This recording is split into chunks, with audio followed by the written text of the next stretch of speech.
Welcome to my channel. আজ আমি তোমাদের 2024 সালের বৃত্তি পরীক্ষার জন্য তোমাদের বাংলা সাজেশন দেব। তো আজ আমি তোমাদের গল্পগুলো থেকে সাজেশন দেব।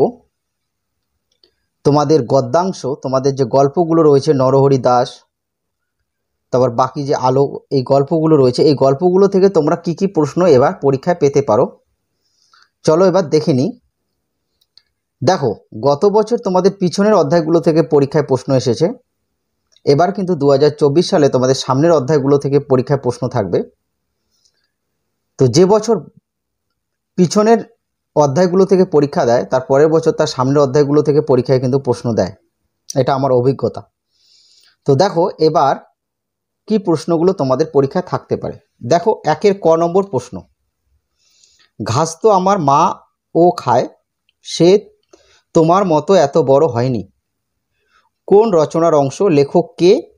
কে কাকে এই কথাটি বলেছিল? কেন বা বলেছিল? বক্তা কি উত্তর পেল? তারপর কি সিদ্ধান্ত হলো? তোমাদের নরহরি দাস থেকে এই প্রশ্নটা। তারপরে দেখো, সিংহের মামা আমি নরহরি দাস উদ্ধৃত কথাগুলি কোন গল্পের অংশ? লেখক কে? নরহরি দাস আসলে কে? সে কাকে ভয় দেখাতে চেয়েছিল? শেষ পর্যন্ত বাঘ ভয় পেয়ে পালিয়ে গেল কেন? তোমাকে দেখছি এবার লোহার বালা গড়িয়ে দিতে হবে উদ্ধৃত অংশটি কোন গদ্যের অংশ? এর লেখক কে? কে কাকে এই কথা বলেছিল? কোন ঘটনার প্রেক্ষিতে এই কথা বলা হয়েছিল? তারপর লুসাই পাহাড়ের বিস্তার কতখানি জায়গা নিয়ে? কেন পাহাড়কে ভয়ঙ্কর জায়গা বলা হয়েছে? দেখে নাও প্রশ্নটা। কারা সেই পাহাড়ে গিয়েছিল? রাতে কোথায় তাঁবু খাটানো হয়েছিল? ওই রাতে বুনো হাতিদের কিভাবে তাড়ানো হয়েছিল? তো এই প্রশ্নগুলো দেখো, ভাত হয়ে গেল মাটির কড়াইতে মাছের ঝোল রাতে। তো এই যে এখানে যে তোমাদের 2000 বৃত্তি পরীক্ষা 2019 সালে যে তোমাদের প্রশ্নগুলো এসেছে, এই ক থেকে তোমাদের যে উম অবধি যে প্রশ্নগুলো রয়েছে, এই 5টি প্রশ্নের মধ্যে থেকে কিন্তু তোমাদের এবছর পরীক্ষায় ম্যাক্সিমাম 2টো প্রশ্ন থাকার কথা। তো এই 5টি প্রশ্ন কিন্তু গল্প থেকে ভালোভাবে পড়বে। এবার চলো বাকি প্রশ্নগুলো দেখে নিই। দেখো, 2018 সালে যে তোমাদের প্রশ্নগুলো এসেছে, এখান থেকে তোমরা কোন প্রশ্নটি পড়বে? জ্যোতি ততক্ষণে উঠে বসেছে ঘোড়ার পিঠে কোন রচনার অংশ? লেখককে? জ্যোতির প্রকৃত নাম কি? উদ্ধৃতিটি কোন প্রসঙ্গে করা হয়েছে? এই ঘটনার মধ্য দিয়ে চরিত্রটির কোন দিকটি উজ্জ্বল হয়? জ্যোতি ঘোড়ার পিঠে ওঠার পর কি হয়? এখান থেকে কিন্তু এই যে ক আর খ, যখন এতটুকু ছিলি বাপ মা তোর বিদেশে গেল, কোন রচনা থেকে নেওয়া হয়েছে? রচনাকার কে? এখান থেকে কিন্তু এই দুটো প্রশ্ন গল্পের মধ্যে থেকে কিন্তু খুবই ইম্পর্টেন্ট, এই ক আর খ। 2018 থেকে কিন্তু এই ক আর খ এই দুটো প্রশ্ন কিন্তু ভেরি ভেরি ইম্পর্টেন্ট প্রশ্ন। তোমাদের এবছর কিন্তু পরীক্ষায় এই দুটো প্রশ্নের মধ্য থেকে কিন্তু প্রশ্ন আসতে পারে। এবার চলো পরেরগুলো দেখে নিই। 17 সাল, 2017 সাল থেকে তোমরা কি কি পড়বে এই প্রশ্নটা দেখো। ক নাম্বার, কাজটা যতটা সহজ মনে করেছিল ততটা সহজ হবে না। উদ্ধৃতিটি কার লেখা? কোন রচনার অংশ? কাজটি কি? কাজটি সহজ মনে হলো না কেন?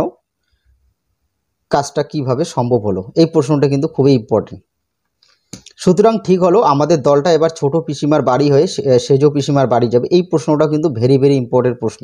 তাহলে এখান থেকে ক এবং খ ভেরি ভেরি ইম্পর্টেন্ট প্রশ্ন কিন্তু এবছরের জন্য। এই প্রশ্নটি কিন্তু অবশ্যই পড়বে, এই যে খ নম্বর প্রশ্নটা। এইভাবে জ্যোতি শিখে বিপদকে তুচ্ছ করতে, এই প্রশ্নটা। তারপর সিংহের মামা আমি নরহরি দাস 50 বাঘে মোর এক এক গ্রাস। এখান থেকে এই যে খ আর গ, আর এখানে ওমো নাম্বারটা। জেঠামশাই হো হো করে হেসে উঠলেন, আমরা হাঁপ ছেড়ে বাঁচলাম। তাহলে এখান থেকে এই 3টা প্রশ্ন কিন্তু ভেরি ভেরি ইম্পর্টেন্ট প্রশ্ন। 2015 সাল থেকে তোমাদের এই প্রশ্নটা আগেও এসেছে, আবার আছে এখানে দেখো। যখন এতটুকু ছিলি বাম্মা তোর বিদেশ গেল, এর আগে আমরা দেখলাম 2019 সালে এসেছে। তো এই প্রশ্নটা কিন্তু মোস্ট ইম্পর্টেন্ট প্রশ্ন কিন্তু। তারপর এখান থেকে এই প্রশ্নটা পড়বে, প্রথম দক্ষিণ মেরু অভিযান কত সালের কোন মাসে শুরু হয়েছিল?